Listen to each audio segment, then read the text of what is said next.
नमस्कार, आप देख रहे हैं आरजे भारत न्यूज 7 और मैं हूं आपके साथ श्वेता। तो चलिए रुक करते हैं आज की प्रमुख और बड़ी खबर पर। राज्य में जाकर सीएम के खिलाफ बोले पीएम, ऐसे देश कैसे चलेगा। वन नेशन वन इलेक्शन के पक्ष में मोदी ने दी ये दलील। देश में 4 चरणों का लोकसभा चुनाव पूरा हो गया है और अगले 3 चरणों का प्रचार अभियान जोरों पर है। इन सब के बीच प्रधानमंत्री नरेंद्र मोदी ने आज तक के साथ एक विशेष साक्षात्कार के दौरान अलग अलग मुद्दों पर बात की और तमाम सवालों के जवाब दिए। इंडिया टुडे ग्रुप में के news director Rahul Kanwal, managing editor Anjana Om Kashyap, managing editor Shweta Singh और कंसल्टिंग एडिटर सुधीर चौधरी ने पीएम मोदी से देश के तमाम मुद्दों पर बात की।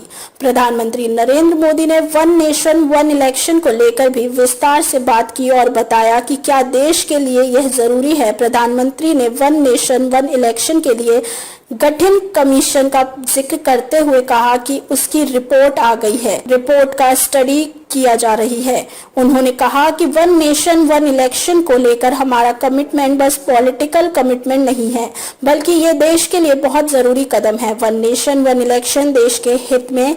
PM one nation one election से जुड़े सवाल के जवाब में पीएम मोदी ने कहा कि वो इस बात के पक्षधर है कि चुनाव 3 या 4 महीने के लिए होना चाहिए, 5 साल राजनीति नहीं होनी चाहिए। पीएम ने कहा कि हमें 4-4.5 साल मिल बैठकर देश चलाना चाहिए।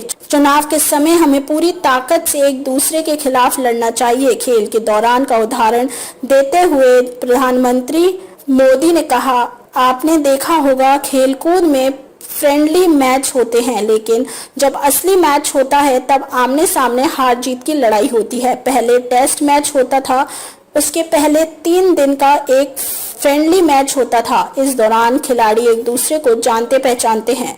राजनीति में भी मेरा मत है कि 4-4.5 साल मुद्दों के आधार पर देश के हित में हम लोगों को चलना चाहिए। जब प्रधानमंत्री नरेंद्र मोदी ने अपने 3rd टर्म के वन नेशन वन इलेक्शन के वादे को पूरा करने का सवाल किया तो प्रधानमंत्री ने कहा कि वन नेशन वन इलेक्शन को लेकर पहले से ही भाजपा का मत रहा है, ये कोई नया नहीं है। पीएम ने कहा, मुझे बड़ा दर्द होता है कि जब एक राज्य में चुनाव हो रहा हो और देश का प्रधानमंत्री उस राज्य में जाकर किसी भी दल के मुख्यमंत्री के खिलाफ भाषण कर रहा हो। ऐसे देश कैसे चलेगा। पॉलिटिकल मजबूरी है कि मुझे उस राज्य में जाकर बोलना पड़ रहा है। अच्छा होगा एक साथ चुनाव हो, जो भी बोलना हो सब लोग बोल लेंगे। साथ ही उन्होंने चुनाव के दौरान होने वाले खर्च का भी जिक्र किया। पीएम मोदी ने कहा कि गुजरात एक एक्टिव राज्य है, 80 लोग चले जाते हैं तो मैं काम कैसे करूंगा। मैंने इसे बंद करने को कहा, लेकिन कानून ऐसे हैं कि मुझे अधिकार देने पड़ते थे। पीएम मोदी ने कहा कि यह हर राज्य की मुसीबत है। इसके अलावा आचार संहिता के कारण 45 दिन तक का सबको वैकेशन मिल जाता है।